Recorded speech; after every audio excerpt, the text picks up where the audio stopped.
De retour en studio, Alhamdulillah Rabbil Alamin, le face-à-face va commencer. Faisal face au frère lui sur le thème la parabole de Matthieu 21, versets 33 à 44, la parabole du vigneron homicide, le peuple ou encore la nation qui est annoncée par Jésus-Christ, le royaume de Dieu vous sera enlevé et donné à une autre nation qui en produira les fruits, il a dit, face à face, Faisal et le frère lui.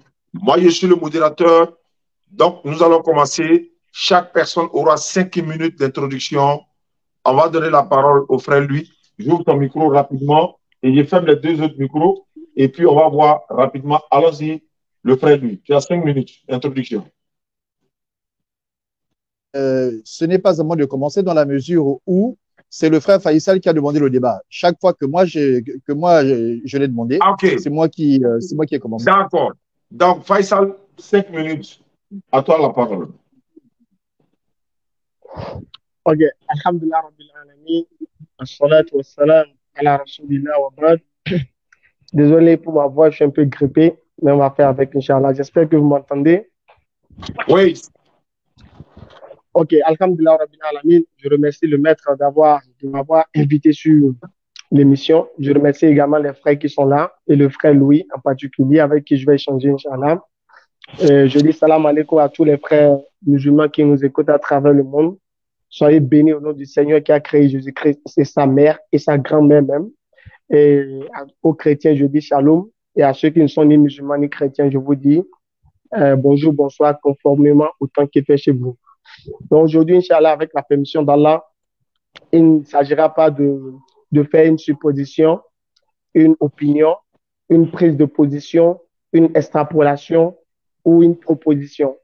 Mais aujourd'hui, avec la permission d'Allah, il sera question de confirmer un fait, de confirmer que Jésus-Christ, Père de Dieu sur lui, il a bel et bien annoncé le prophète Muhammad sallallahu alayhi wa sallam dans les textes, je vais dire dans les textes, dans l'évangile, bien dans les évangiles.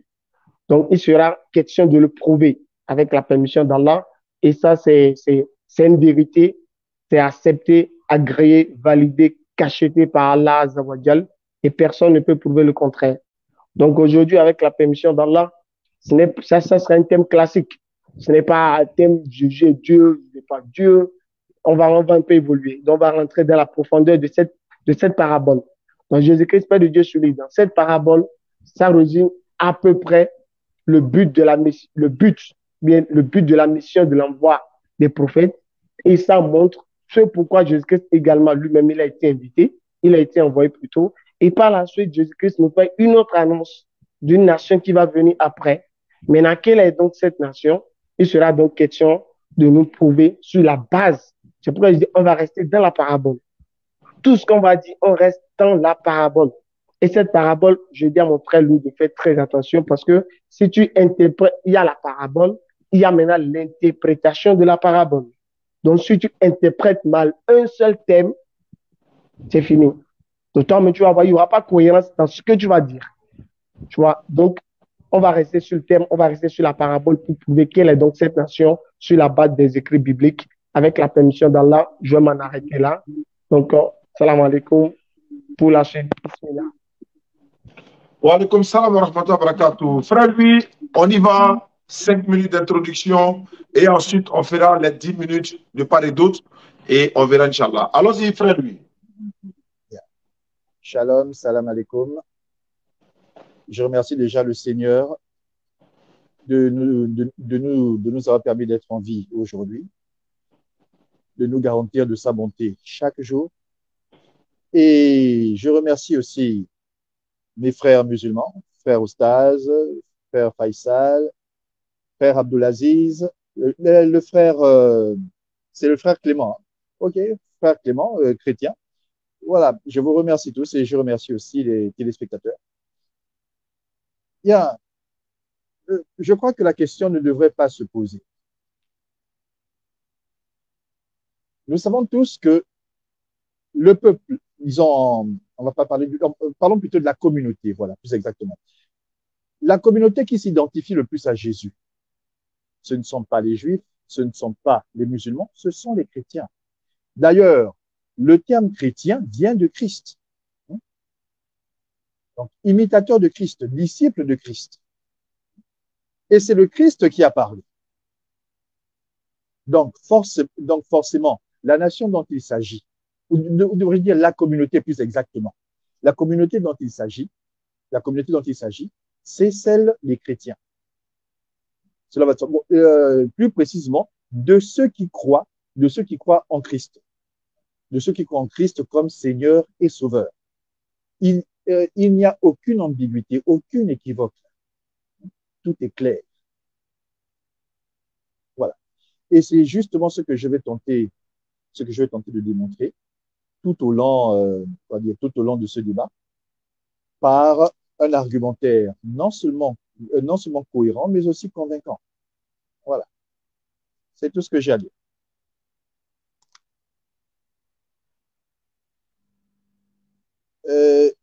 J'ai terminé, hein, frère Oustaz. Ah, ok, d'accord, il n'y a pas de souci. Donc, Faisal, on y va, 10 minutes. Ok, alhamdulillah rabbil alamin, salatu wa salam ala rasulillah wa ba'd.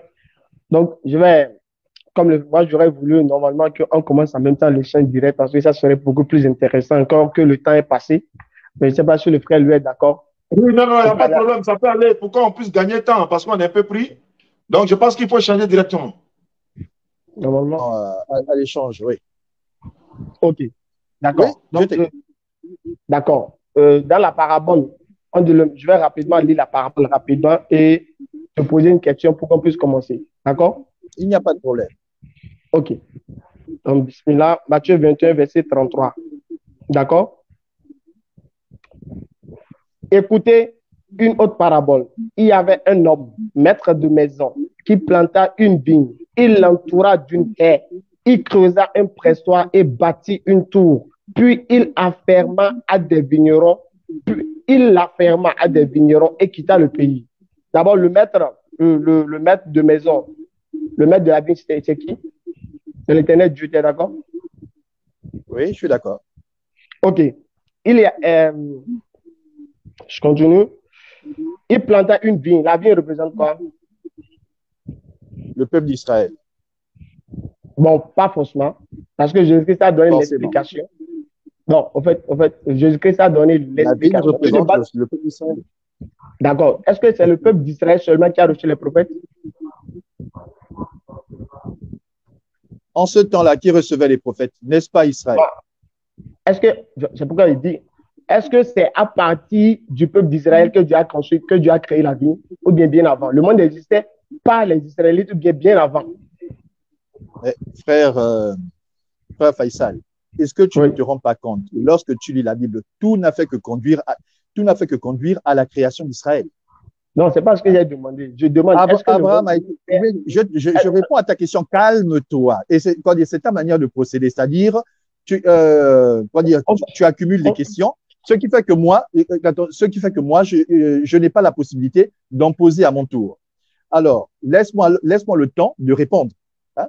Et avec un peu de chance, puisqu'apparemment j'ai besoin de ta permission, je poserai aussi ma question. Bon, voilà, tu as posé une question, laisse-moi y répondre. Ce n'est pas parce que la réponse ne te plaît pas, hein, que tu vas m'interrompre. Non, je ne t'interromps pas. Je veux qu'on ait à l'essentiel. Ça, c'est pas encore l'essentiel. Justement, non, ce n'est peut-être pas essentiel pour toi, mais ça l'est pour moi. Sinon, je ne l'évoquerai pas. Mais c'est moi qui ai posé la question, c'est pas toi. Oui, mais attends, la question t'appartient, mais la réponse, elle m'appartient. D'accord, vas-y. Est-ce que le monde existait avant Israël? Est-ce que le monde existait avant Israël? Bien sûr que le monde existait avant Israël. Donc, si le monde existait avant Israël, est-ce que le monde qui existait avant Israël, est-ce qu'ils ont eu des prophètes? Ils n'ont pas eu de prophètes. Il y a eu des prophètes avant Israël. Alors, pourquoi tu me dis ici que la vigne, là, ça représente le peuple d'Israël? La vigne représente le royaume de Dieu. Donc, je lui ai dit que chaque nation avait un royaume, c'est-à-dire chaque nation avait la connaissance d'un Dieu unique par les prophètes. Donc, le royaume de Dieu ici, c'est la vigne. Donc, la vigne représente le royaume de Dieu. Maintenant, au temps de Jésus, il y a donc eu le royaume qui était représenté par le peuple d'Israël. Mais le royaume ici, c'est la vigne, et la vigne, elle a existé avant les Israélites. Donc on est d'accord que la vigne représente le royaume de Dieu. Maintenant, dans le cas d'espèce, le royaume de Dieu, c'est Israël. Mais la vigne, ce n'est pas Israël. C'est ça que je veux que tu comprennes. Mais ça représente le peuple de Dieu. Et dans le cas d'espèce, le peuple de Dieu que Dieu a choisi, ici, c'était les Israéliens. Maintenant, on évolue. Frère Faisal, normalement, oui. Normalement, je devrais rétorquer à ce que tu viens de dire, vu que je ne suis pas d'accord. Tu n'es pas d'accord sur quel point? Sur le fait que tu affirmes déjà que, qu'on appelle ça déjà, qu'avant Israël, voilà, chaque nation avait déjà une connaissance de Dieu unique. Alors que nous savons tous que, qu'en général, c'est le polythéisme qui dominait. Abraham était polythéiste. C'est le polythéisme Est-ce qu'Abraham était polythéiste? Attends, calme-toi, frère. Je t'ai laissé parler. Laisse-moi parler. Allons-y, on échange. Voilà. Abraham était partout à la fois dans le monde où était-il seulement en un point du monde? C'est-à-dire plus exactement en Chaldée. Hein? Je demande, est-ce qu'il était politique? Voilà, la Chaldée qui est devenue la Babylonie. Abraham n'était pas partout à la fois. Voilà, non, on n'évolue pas. Je n'ai pas terminé, frère. Je n'ai pas terminé. Hein, rassure-toi, je ne vais pas tirer, je ne tire pas en longueur. Voilà, donc ça, c'est le premier point. Toutes les nations n'avaient pas la connaissance de Dieu unique. Hein? D'accord, il n'y a pas de problème. On continue. Voilà. Et le second, juste pour préciser que la Bible est christocentrique. Or, si la Bible est christocentrique, ça veut dire qu'Israël est le point central, puisque le Christ est issu d'Israël. D'accord, c'est toujours bien de le préciser. D'accord, voilà. On va évoluer. Et tu as posé ta question, c'est maintenant à moi d'en poser une. Non, on lit la parabole. Sinon, on lit la parabole d'abord. Dans ce cas, pourquoi avoir posé toutes ces questions? Oui, tu aurais dû d'abord terminer la lecture. Donc, dorénavant, termine la lecture. Ensuite, tu pourras poser tes questions. D'accord, il n'y a pas de problème. Dorénavant, tu termines la lecture et pose tes questions par la suite. Okay. Mais attention, frère Faisal, juste pour préciser, après la lecture, ce sera à moi de poser la question. Qu'on soit bien d'accord, vu que toi, tu en as déjà posé une. Non, on échange. Bien sûr. Donc, tu peux poser bien sûr, mais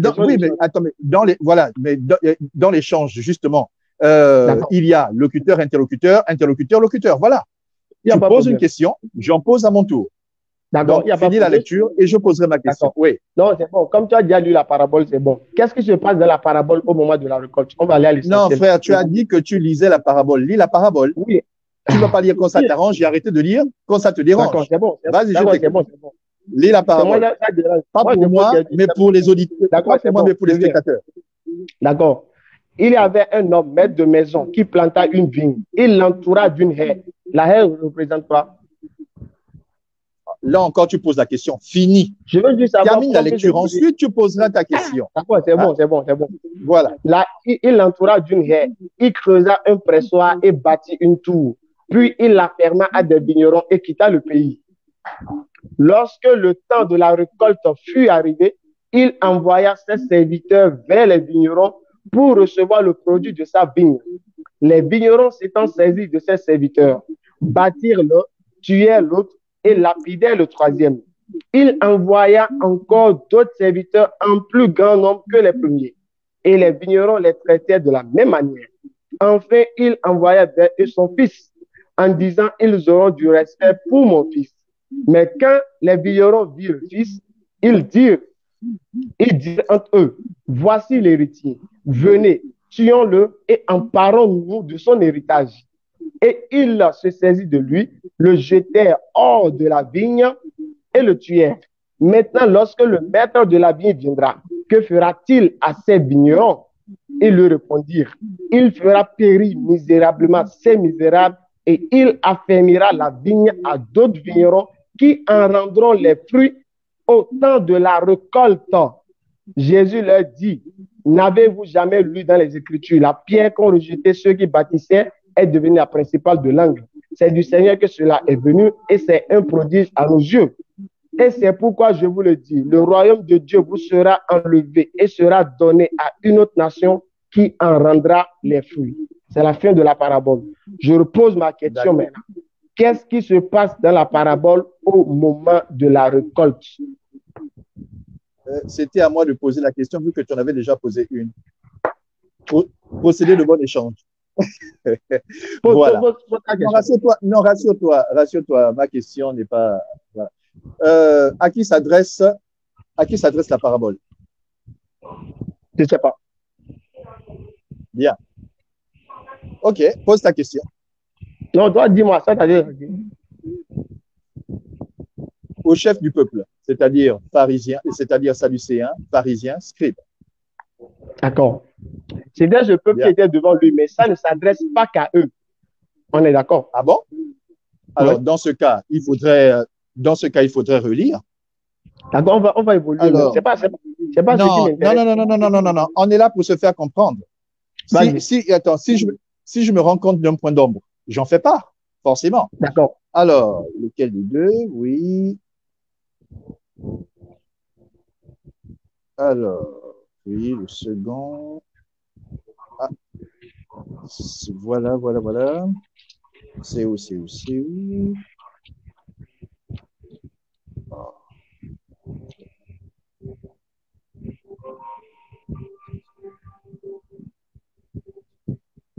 Voilà. Verset 45. Et quand les principaux sacrificateurs et les pharisiens eurent entendu cette parabole, ils reconnurent qu'il parlait d'eux. Et ils cherchaient, verset 46, et ils cherchaient à se saisir de lui. Mais ils craignirent le peuple parce qu'ils regardaient Jésus comme un prophète. Alors, j'ai raison, ou je n'ai pas tort? Je n'ai pas dit que je ne suis pas d'accord. Il n'y a pas de problème avec. Donc, on est bien d'accord que ça ne parlait que des pharisiens, des sadducéens, etc. OK. Même si tu as parlé de toi qui n'est pas concerné. Donc, ça ne change rien. Maintenant, je demande. Vas-y, qu'est-ce qui se passe dans la parabole au moment de la récolte? Au moment de la récolte, qu'est-ce qui se passe dans la parabole? Au moment de la récolte. Oui, qu'est-ce qui se passe dans la parabole? J'ai bien dit dans la parabole, au moment de la récolte. Oui, évidemment, les vignerons se montrent déloyaux en ne voulant pas reverser au maître de la vigne ce qui lui est dû, au point de tuer les serviteurs, suivis du fils. Voilà ce qui se passe dans la parabole. Avant qu'on tue les serviteurs, qu'est-ce qui se passe? Avant qu'on tue les serviteurs, qu'est-ce qui se passe? Avant qu'on tue les serviteurs, qu'est-ce qui se passe? Sois précis sur ta question. Et ça fait deux questions là. Normalement, c'est à moi maintenant de poser la question. Non, c'est pas comme ça. C'est à moi de poser la question. Non, mais bien sûr que si. Tu as posé une question. Je t'ai bien dit procéder de bon échange. Tu poses une question, je pose une question.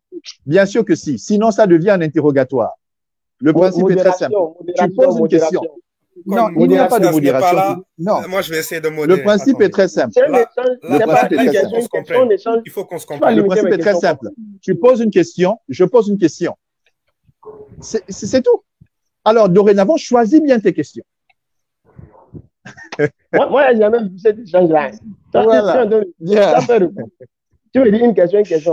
Commence à avoir peur. C'est un échange. C'est un échange de bons procédés. Si ta question, tu poses en même temps, est-ce que tu vas me dire, je pose une question, j'attends, tu poses une question. C'est un échange de bons procédés. Une question pour chacun. Je vais te lire la parabole. Non, laisse-moi d'abord poser ma question. Laisse-moi poser ma question. Ben voilà, on va aller commencer par là. Ok. Tout à l'heure, tu as dit que la vigne, que la vigne ne renvoyait pas à Israël. Et moi, je te dis que si. Et je prends pour référence Isaïe 5, verset 7, que nous allons lire. Ensuite, tu me diras pourquoi toi, tu affirmes que la vigne ne renvoie pas à Israël et tu me diras à quoi la vigne renvoie. On va lire. Isaïe 5, verset 7. D'accord. Nous y sommes. Isaïe 5, verset 7. OK. Or, la vigne de l'Éternel, des armées, c'est la maison d'Israël. Et les hommes de Juda sont le plan auquel il prenait plaisir. Il en attendait la droiture, et voici les meurtres, la justice, et voici les cris de détresse. Pour ne lire que cela. Donc, maintenant, dis-moi pourquoi, voici la question, dis-moi pourquoi tu as affirmé tout à l'heure qu'il ne s'agissait pas d'Israël. Écoute bien ce qu'il dit. Ça se voit que tu ne maîtrises pas la parabole. D'accord? Écoute bien ce qu'il te dit. Quand on dit le royaume de Dieu, ça veut dire quoi? Le royaume de Dieu est symbolisé par la présence d'un prophète. C'est ce prophète qui vient inaugurer le royaume de Dieu. Donc, si le royaume de Dieu est symbolisé, bien représenté par un prophète, ce qui veut dire que la vigne là, ça fait référence au royaume de Dieu. Maintenant, si ce royaume de Dieu, comment on reconnaît le royaume de Dieu? C'est pas la présence d'un prophète. Donc, si toi, tu me dis que la vigne fait référence, ou bien la vigne concerne seulement, ou bien la vigne c'est Israël, ce qui veut dire qu'avant Israël, là, il n'y avait pas eu de prophète. Or, Abraham était prophète et il n'était pas enfant d'Israël. C'est ce que je veux que tu comprennes. Je te dis de façon simple, le royaume de Dieu, la vigne là, représente le royaume de Dieu. Maintenant, dans le cas des enfants d'Israël, ce royaume de Dieu, c'est Israël. Mais après, par la suite, qu'est-ce qui s'est passé? Jésus-Christ n'a pas dit au verset 43, le royaume de Dieu sera enlevé et donné à une autre nation. Donc, c'est Israël qui a été enlevé et donné à une autre nation. C'est ça? C'est Israël qui a été enlevé et donné aux autres. C'est ça? Réponds à la question. Est-ce que c'est Israël qui a été donné et donné aux autres? C'est toi qui as affirmé tout à l'heure qu'Israël, c'était le royaume de Dieu. Or, le royaume de Dieu et Israël, ça fait deux. Considère le royaume de Dieu comme un système dans lequel Dieu est souverain. C'est pas ce que moi ça n'a rien à voir. Ça n'a rien à voir avec Israël. Voilà, Israël, bien sûr, je te réponds. Israël peut faire partie du royaume des cieux, comme il peut ne pas en faire partie. Mais je réponds à la question, calme-toi. Hein? Calme-toi. Maintenant, parce que, bien sûr que si.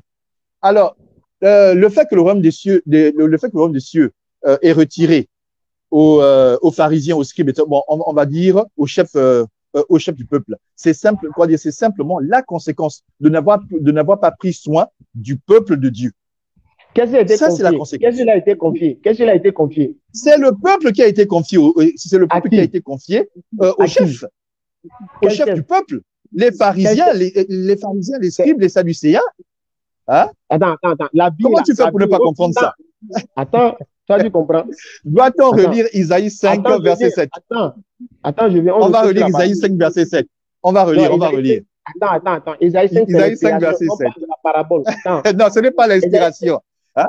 Quoi? Attends, tu contestes. Dis-moi, tu contestes le fait qu'Isaïe était un prophète de l'Éternel. Est-ce que tu contestes ça? Attends, on va respirer. Mais c'est toi qui as du mal à respirer. Calme-toi. Il ne peut pas y avoir de guerre entre nous. On va relire. C'est juste là. Attends, juste devant mes yeux là.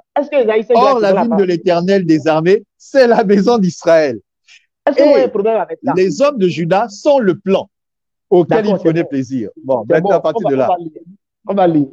J'ai raison, je n'ai pas tort. Attends, on va lire. Lorsque le temps, au verset 34, lorsque le temps de la récolte fut arrivé, il envoya ses serviteurs. Qu'est-ce que l'Éternel Dieu fait au moment de la récolte? Techniquement, c'est à moi de poser la question là. Quand tu lis, tu me dis, tu vas poser une question. Vas-y, pose ta question. Pose ta question. Non. Mettons un peu de sérieux. Frère Oustaz. Tu répliques, tu dis non, c'est à toi de poser les questions. En fait, quand lui pose une question, justement, frère Oustaz, parce qu'il en a parlé. Attends, je vais parler. Oui, quand lui pose une question, tu réponds à la question. Parce qu'au départ, vous avez été d'accord qu'on ne sort pas du thème. C'est-à-dire, on est dans Matthieu 21, 33. Là. C'est la nation doit trouver. Donc, quand il te pose une question, tu réponds. Quand tu lui poses une question, il répond aussi, en fait. Je sais pas si tu comprends un peu. Bien sûr, frère Oustaz, mais qu'est-ce que je n'ai pas fait jusque-là? Il vient de poser une question. Est-ce que je ne viens pas d'y répondre? Il vient de poser la question. Comment se fait-il qu'il va poser une deuxième question alors que moi, j'attends toujours? C'est pas une série de questions. Voilà.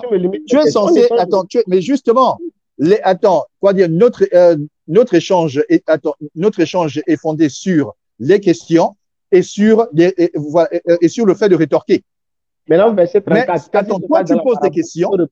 Tu poses des questions, mais tu ne me laisses pas. Attends, tu ne veux pas me laisser en poser. D'accord, vas-y. Tu te rends compte que là, c'est une deuxième question. Pose ta question. Bien. OK. Non. Faisons comme ça. Pose ta question et moi, j'en poserai deux de suite. Mais tu voulais poser la question. Pose Verset 34. Verset 34. On y va? Qu'est-ce qui se passe dans la parabole au moment de la récolte? Alors, lisons le verset 34. Pardon, j'étais allé ailleurs.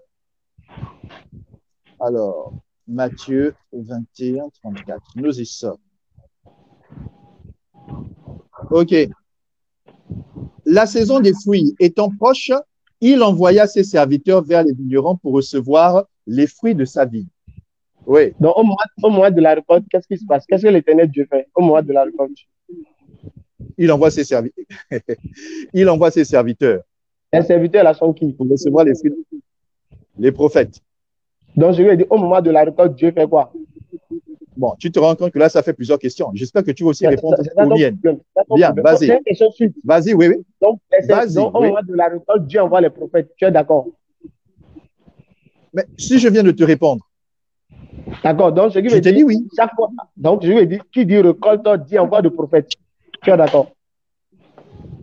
Mais qu'est-ce qu'on entend par la récolte, justement? Le fait de demander des comptes. D'accord. Donc, je vais dire, à chaque récolte, Dieu demande, mais laisse-moi le temps de répondre. À quoi ça? Attends, comment se fait-il que tes questions sont plus importantes que mes réponses? On va à l'essentiel. Allons l'essentiel. Tu sais ce qui t'attend devant. Justement, je t'ai bien dit que ce qui est essentiel pour toi ne l'est pas nécessairement pour moi. D'accord. Il est essentiel pour moi de répondre. D'accord.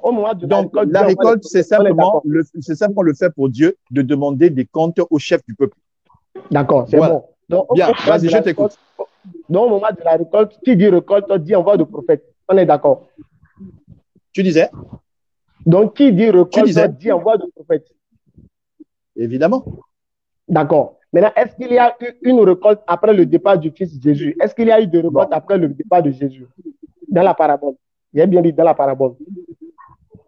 Attends, tu te rends compte que là, ça fait 4 questions d'affilée. C'est ça ton problème, toi. Il faut répondre. Il faut répondre. Toi, tu es là à compter les questions. Tu voulais de répondre. C'est la dernière question à laquelle je réponds avant de poser les miennes. J'en posais aussi 4. D'accord. Oui. Écoute bien. Qui dit récolte, dit envoi de prophète. Donc, chaque fois qu'il y a récolte, il y a envoi de prophète. Après le départ de Jésus dans la parabole, est-ce qu'il y a eu une autre récolte après que le Fils soit passé? Comment ça? L'histoire se termine à quel moment? C'est pas ça, moi, je veux savoir. Il faut répondre à ma question. Moi, je n'ai pas justement. Je demande, est-ce qu'après le départ de Jésus dans la parabole, il y a eu de récolte? Oui, il y en a eu. Non, il n'y en a pas eu. Moi, je n'ai pas parlé d'histoire. La parabole tient sur un temps donné. Hein? La parabole ne résume pas. La parabole ne s'étend pas de la fondation du monde jusqu'à présent. Pour demander s'il n'y a pas eu une autre récolte après. Bien sûr que si on se fie sur l'histoire du monde, il y a sur l'histoire biblique, il y a eu d'autres récoltes. Je dis parabole. Il y a eu d'autres récoltes. Hein? Ok. Dans la parabole. Ça laisse sous-entendre qu'il y a eu d'autres récoltes, oui. D'accord, c'est bon. Donc je vais dire dans la parabole. Je vais te répondre. D'accord. Donc après le départ de Jésus, il y a eu de récoltes. On est d'accord. Après le départ de Jésus, l'histoire ne nous le dit pas. Hein? Dans la parabole, l'histoire ne nous le dit pas. L'histoire ne nous dit pas. Modération. Vas-y, lis la parabole. Toi, tu ne maîtrises pas la parabole, tu dis l'histoire nous dit. Lis la parabole, calme-toi. Hein? Écoute. Parce que la parabole en question, c'est dans la Bible, c'est pas dans le Coran. Attends, je vais lire. Au verset 41, c'est dans le Coran, c'est dans la Bible, pourtant tu ne maîtrises pas. Il répondit, il fera périr misérablement ces misérables et il affermira la vigne à d'autres vignerons qui en rendront le fruit au temps de la récolte. Est-ce qu'après le départ de Jésus, il y a eu de récolte dans la parabole? Oui ou non? Mais qu'est-ce que ça sous-entend? S'il remet la vigne à d'autres personnes, ça veut dire que la récolte, ça veut dire que d'autres récoltes sont à venir. D'accord, c'est évident. Parce que, si la récolte prenait fin, calme-toi, je réponds. Si la récolte prenait fin, hein, avec Jésus, je pense bien, avec la mort du Fils, plus exactement. Je pense bien qu'il aurait dit, c'est bon, hein, le jugement a commencé. Oh, ce n'est pas le cas. Bien, maintenant je pose ma question. Je pose mes questions. C'est parti. D'accord. Ok. Bien. Tout à l'heure, tu m'as posé la question de savoir ce que symbolisait la haie. Je te pose la question à mon tour. C'est quoi la haie pour toi? La haie représente la haie de façon, dans la parabole, ça consistait à protéger la vigne. Maintenant, dans l'interprétation, dans la réalité, la haie représente la loi qui a été donnée par Dieu pour préserver les enfants d'Israël de la désobéissance. Donc, comme une haie protège, c'est une clôture, tout ça protège la vigne qui est donc le peuple d'Israël. Alors, dans la réalité, d'accord. C'est bon, l'essentiel a été dit. Oui, je suis d'accord avec toi, C'est bon. Voilà. Bien. Maintenant, tu te bases sur quoi pour affirmer que la parabole n'était pas seulement assignée aux pharisiens, aux scribes et aux sadducéens? On a déjà évolué, on a déjà laissé ça. Non. Je te pose la question. Je te pose la question, réponds. Vas-y, je t'écoute. Quelle question? Quoi? Donc, tu te plus soucier de bouder que de répondre. C'est bien ça? Ok, il n'y a pas de problème, je reprends. Tu te bases sur quoi? Tu te bases, calme-toi, tu es trop nerveux. Tu te fondes sur quoi pour affirmer que la parabole n'était pas seulement adressée aux scribes, aux pharisiens et aux sadducéens? Donc, au chef du peuple. Bon, c'est adressé aux scribes, aux sadducéens, c'est adressé. On évolue maintenant. C'est adressé. Voilà, mais pourquoi tu as dit le contraire tout à l'heure? Pourquoi tu as dit le contraire tout à l'heure? Pourquoi tu as dit le contraire tout à l'heure? C'est mon temps. C'est moi qui décide. C'est moi qui décide de ceux qui évoluent et de ceux qui stagnent. Hein? Réponds. Pourquoi tu as affirmé le contraire tout à l'heure? J'ai dit, je reviens. Si tu es d'accord maintenant, pourquoi tu as affirmé le contraire tout à l'heure? Réponds. Tu disais qu'il ne te laissait pas parler, lui. Tu disais qu'il ne te laissait pas parler. Non, mais laisse aussi parler. Non, frère Oustaz, fais preuve d'impartialité. Parce que lui, pourquoi dire lui, quand il débat son catalogue de questions, tu ne dis rien. Tu ne dis rien. Mais dès qu'il s'agit de moi, tu prends son parti. Écoute-moi au moins. Non, mais est-ce que c'est le moment pour toi, frère Oustaz, de poser la question? Est-ce que c'est le moment pour toi de poser la question? Je crois qu'il y a un temps pour que tu poses des questions, frère Oustaz. Tu ne prends même pas la peine d'écouter ce que je veux dire. Frère Oustaz, parce qu'il y a trop, de partialité. Je sais que c'est ton disciple, mais quand même. On prend la peine au moins d'écouter. Vas-y, je t'écoute. Quand on est en direct, parce que je n'ai pas terminé avec mes questions. Il n'y a pas de problème. Il dit quoi? Quand on est en direct, il faut être impartial, frère Oustaz. Parce que ce n'est pas la première fois.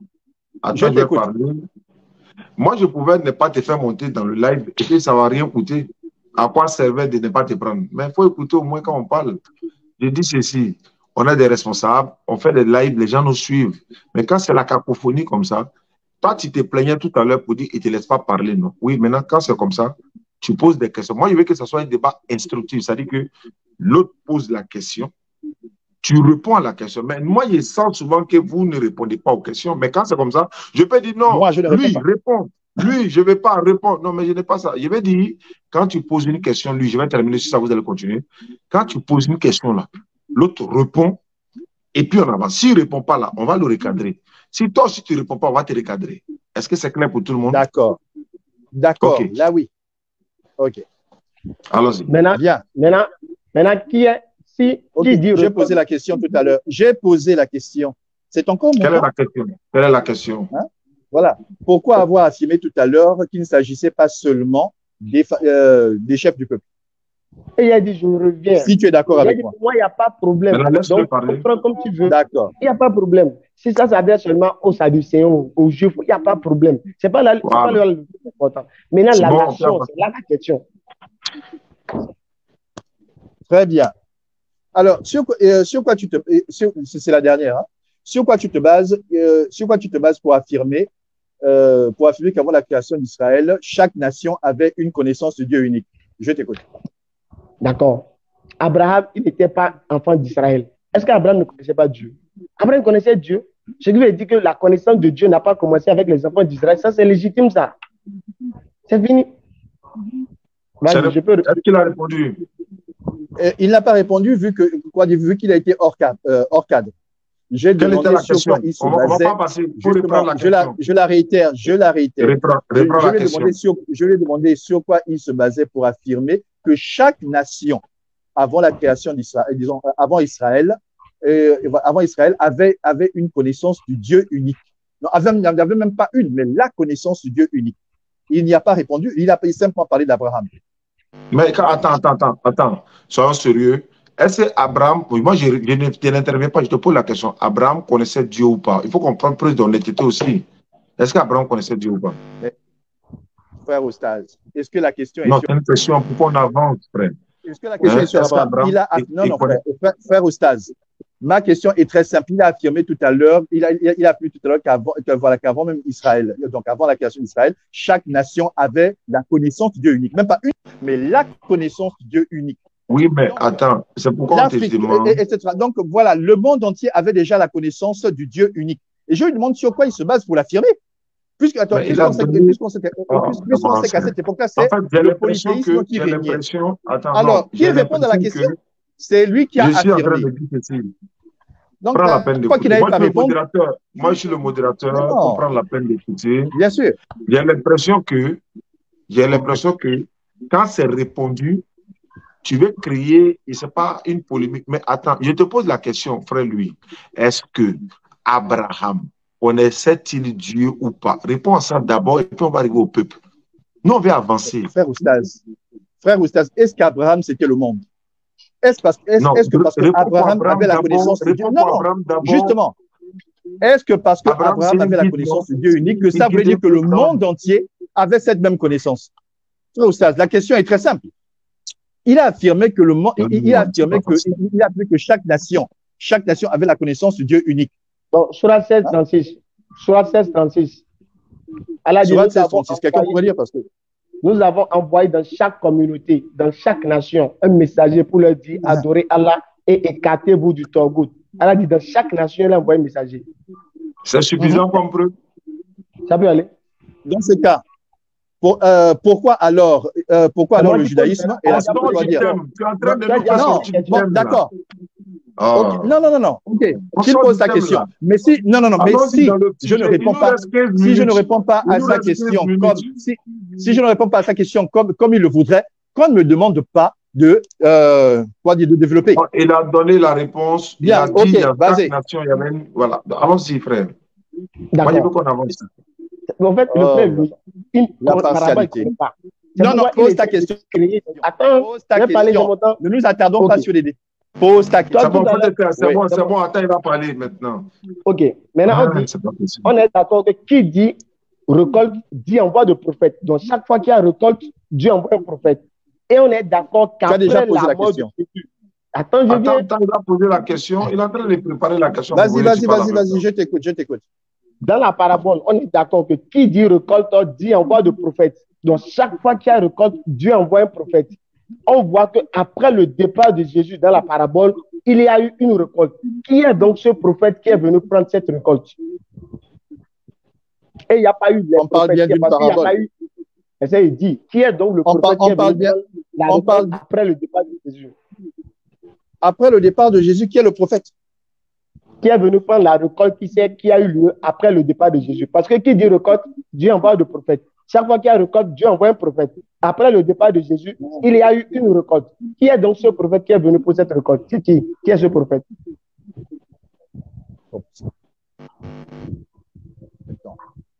Très simple. Vas-y, c'est pas simple, je te demande. Il n'y a pas, prophète, mais il y a surtout,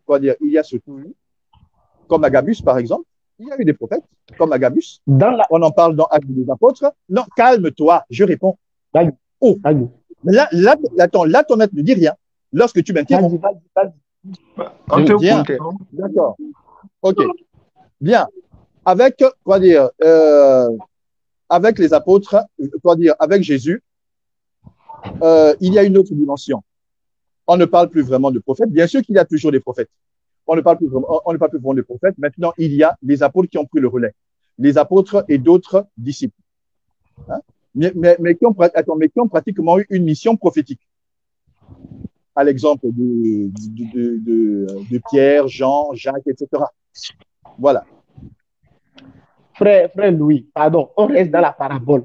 Dans la parabole, c'est les apôtres, Dieu envoie bien, c'est les prophètes, il envoie. J'ai répondu à la question. J'ai répondu à la question. J'ai répondu à la question. Je retiens. Qui est ce prophète? Qui est le prophète que Dieu envoie? J'ai répondu à la question. Il dit, il n'a pas eu un seul. Hein? Il n'en a pas eu un seul. Hein? Non. Il y a eu plusieurs personnes qui ont eu des missions prophétiques, même n'étant pas prophètes. D'accord. Voilà, donc, je vais dire, dans la parabole, c'est les apôtres Dieu envoie au moment de la récolte. Tu insistes beaucoup. Hein? Pardon? Tu me dis de la parabole. Je l'ai dit de plusieurs fois. Pardon? Attends, c'est une autre question ou bien? Oui, on échange, non? Ah, vraiment. Ou bien, attends. Lorsque moi je reviens sur la même question, il y a problème. Lorsque toi, on laisse. Si tu as compris la question ou pas, lui. Les frères Oustaz, voilà, en fait, c'est ceux qui me dépassent. Lorsque j'étais sûr qu'il n'avait pas, lorsque j'étais sûr qu'il n'avait pas saisi ma question, lorsque j'étais sûr qu'il n'avait pas saisi ma question, pourquoi ne lui avoir pas posé la question? Hein? Frère, mais c'est parce que ne lui a pas demandé s'il avait bien saisi ma question.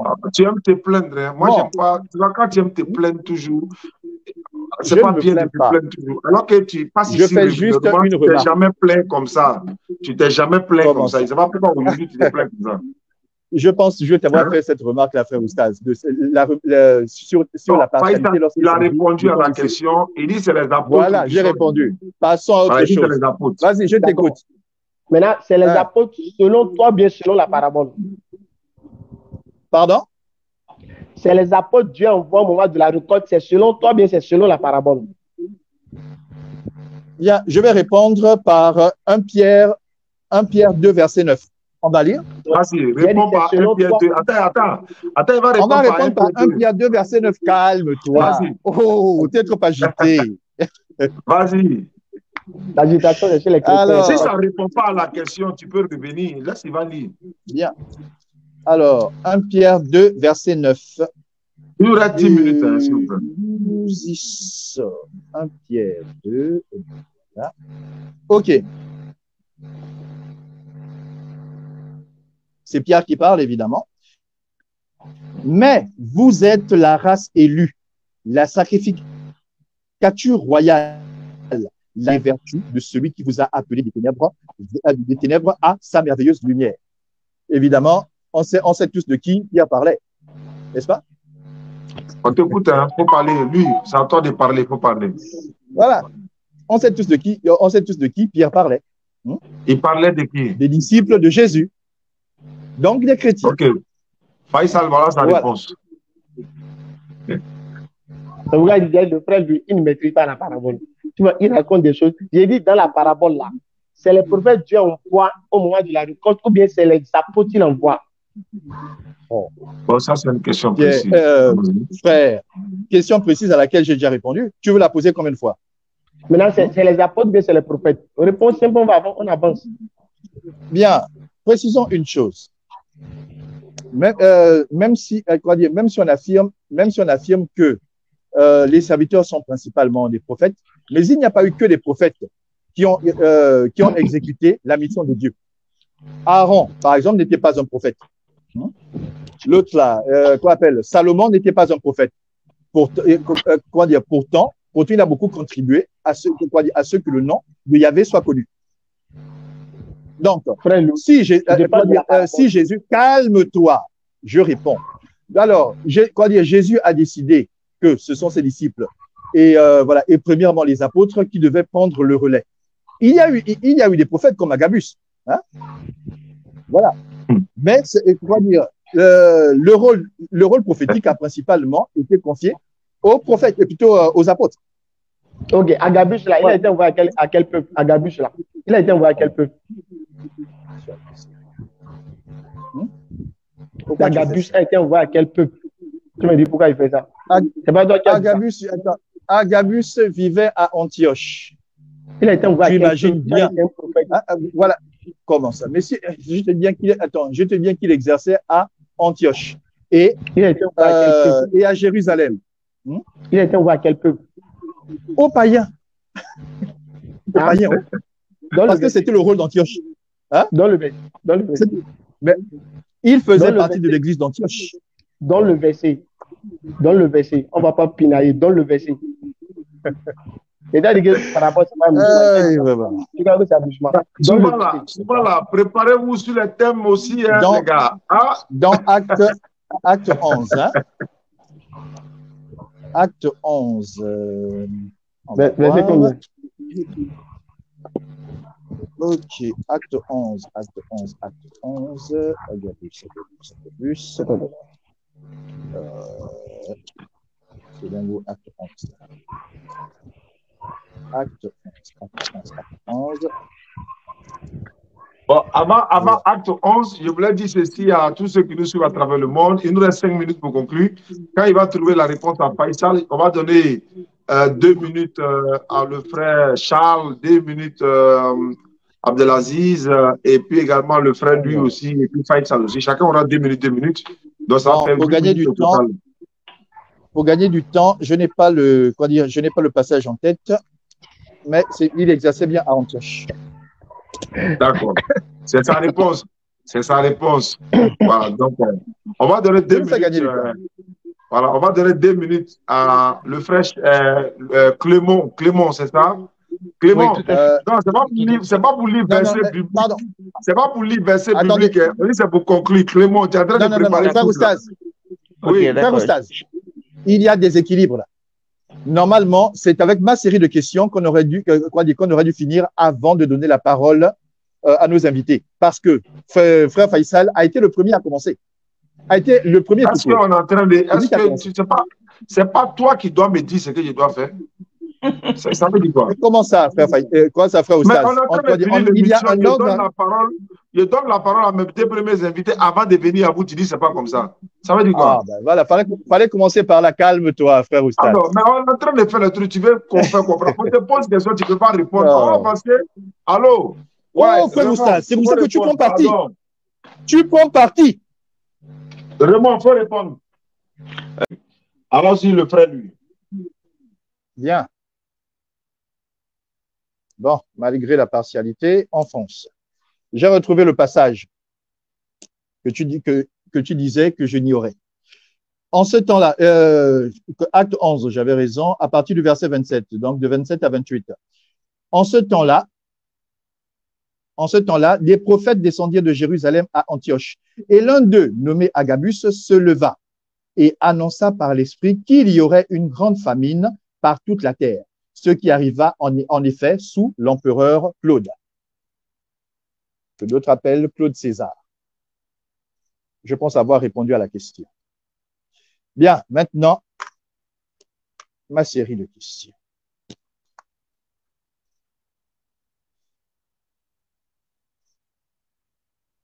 Tu as affirmé tout à l'heure, disons dans ton introduction, que la nation dont on parlait serait celle… Je voulais rappeler lui, nous sommes à la conclusion. Hein. Voilà, ok. À la conclusion. Ah, c'est la conclusion. Alors que j'ai donné 2 minutes à chacun. Je vois que tu te prépares à poser des questions. Alors que j'ai été le dernier à prendre la parole. Normalement, j'avais encore ma série de questions. Le dernier, c'est-à-dire. Frère Faisal a commencé. Qui a commencé le débat?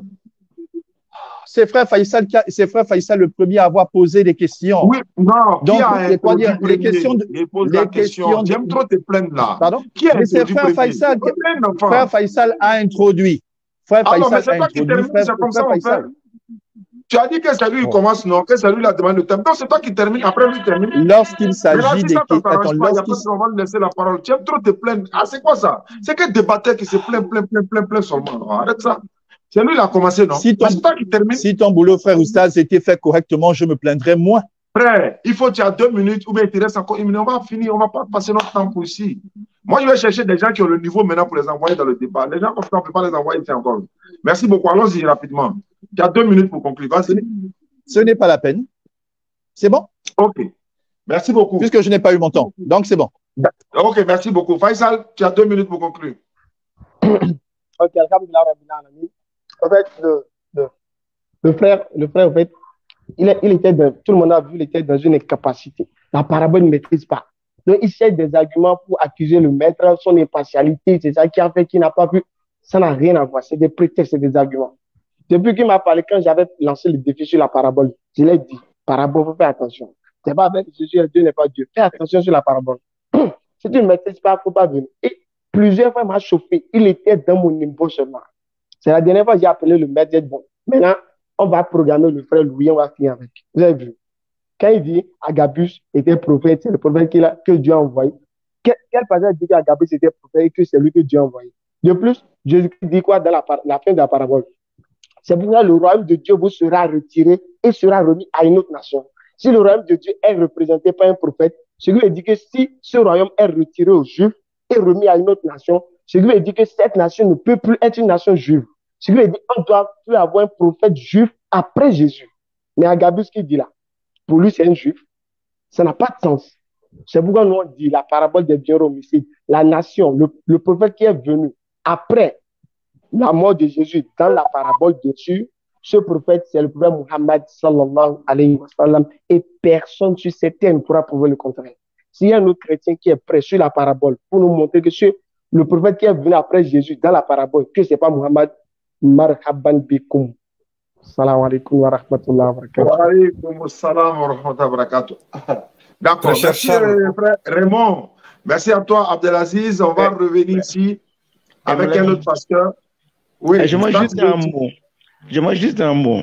Il n'y a rien dans la Torah et dans la Bible qui prévoit l'arrivée du prophète Mohammed. Ça n'existait pas. Bon, tu as fait ça, on va te mettre devant Faisal encore, ça serait le même là. Pardon, on laisse ça. Mon ami, mon frère, tous les grands théologiens te diront ça. Et ça n'existait pas. Non. Ah bon? Non. Il n'y a rien dans la Bible qui dit qu'il y a un prophète qui sera Monsieur Mohammed. Ça n'existait pas. C'est pas vrai. Et c'est la même chose. C'est la même chose que vous dites. Ton pasteur ou bien ton dévancier, monsieur Raymond. Mon ami, frère Raymond, est-ce que tu as un dévancier, est-ce que tu as un dévancier qui connaît un peu les Écritures? Tu vas venir affronter Faisal sur ça? Monsieur Hassan, c'est la même chose. Il y a des gens, chez vous, les musulmans, vous dites que Mohammed, c'est le Saint-Esprit. Mais le Saint-Esprit, c'est la force agissante de Dieu lui-même. Vraiment, il y a beaucoup de choses que vous dites. D'accord. On va en parler. Vous imaginez même pas. Merci beaucoup à la prochaine parce que là, on ne va pas s'en sortir. Mais bien moins. Merci pour ta participation quand même parce qu'on a parlé au téléphone, tu étais très sympa. Et Abdelaziz, merci beaucoup à toi également. Faisal, on se retrouve dans 2 jours. Il y a un pasteur qui est sur le front. Il est prêt à venir, Inch'Allah, mais depuis là, je essaie de le contacter. Il me dit qu'il n'est pas prêt. Mais dès que c'est bon, je te fais signe. Et puis, on va se retrouver. Là, je vais inviter Faisal. Comment il s'appelle? Cheikh Adams également. On va se revoir et on se reprend une prochaine fois. Merci.